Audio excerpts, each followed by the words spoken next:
بسم اللہ الرحمن الرحیم۔ آج ہم ایک نئے ٹاپک کے ساتھ آپ کی خدمت میں حاضر ہیں۔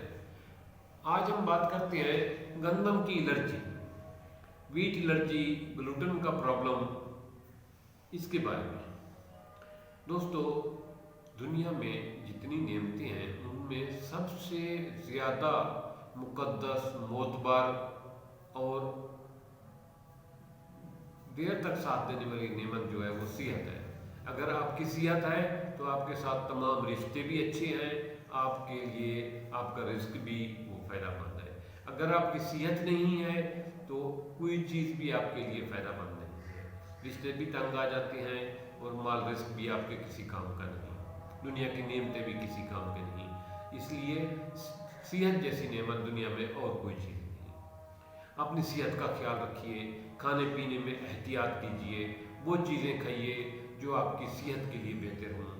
اس لیے صبح جلدی اٹھنا اور جلدی رات کو سونا، صبح واک کرنا، یہ صحت کے لیے بہت ضروری ہے۔ گندم کی الرجی یہ مختلف کیمیکل کی وجہ سے بھی ہو جاتی ہے۔ جو بچپن میں بچے بیمار رہتے ہیں، وہ ڈاکٹر دوائیاں، مختلف ادویات، میڈیسن، اینٹی بائیوٹک دیتے ہیں، اس کی وجہ سے بھی معدہ اور آنتیں زخمی ہو جاتی ہیں، اس سے بھی ہو جاتا ہے۔ یہ بعض اوقات یہ قدرتی طور پہ بھی ہوتا ہے۔ گندم کی الرجی والے مریض کو گندم نہیں پچتی، گندم سے روٹی نہیں کھا سکتا وہ بیچارہ، وہ بیکری کی چیزیں بنی ہوئی نہیں کھا سکتا، مٹھائی نہیں کھا سکتا، سموسے پکوڑے نہیں کھا سکتا۔ اسی طرح اس کو اکثر مریضوں کو دودھ بھی الرجی کرتا ہے، تو ان کی زندگی ادھوری ہو جاتی ہے، وہ اللہ تعالیٰ کی بنائی ہوئی بہت ساری نعمتوں سے محروم ہو جاتے ہیں۔ اس لیے اللہ کی اس دی ہوئی نعمت صحت، زندگی کی قدر کرنا سیکھو۔ آج ہم بتاتے ہیں کہ وہ کون سی ایسی چیز ہے جو اس گندم کی الرجی کا توڑ ہے۔ گندم کی الرجی والے مریضوں میں دیکھا گیا ہے کہ ان میں کیلشیم کی کمی ہوتی ہے۔ کیلشیم کی کمی کی وجہ سے ان میں یہ بار بار پرابلم پیدا ہوتی ہے۔ تو اللہ تعالیٰ نے ایسی کوئی تکلیف کائنات میں پیدا ہی نہیں کی جس کا علاج نہ ہو۔ گندم کی الرجی بھی ان بیماریوں میں سے ہے جن کا انگریزی ادویات میں علاج نہیں، لیکن دیسی ادویات میں اس کا، جڑی بوٹیوں میں اس کا علاج موجود ہے اور شافی علاج ہے، بہت نافع ہوتا ہے۔ آہستہ آہستہ یہ مرض ختم ہو جاتی ہے۔ کرنا صرف اتنا کچھ ہے، تخم کنوچا نمبر 1، تخم کنوچا نمبر 2، تخم ریحان نمبر 3، تخم اسبگول یعنی ثابت اسبگول جسے کہہ سکتے ہیں۔ ان تینوں کو ہم وزن لے لیں، یعنی ایک ایک پاؤ لے لیں، ان کا لے کر ان کو گھر میں صاف کر کے رکھ لیں۔ صبح ناشتہ کرنے سے پہلے 1 چمچ تخم کنوچا، 1 چمچ تخم ریحان، 1 چمچ ثابت اسبگول یا تخم اسبگول کو پانی میں ڈالیں اور 15 منٹ انتظار کر لیں۔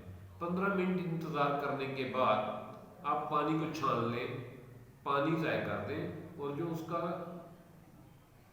گودا بنے گا اس گودے میں 2 چمچ شہد ملا کر اس کو نوش فرمائیں۔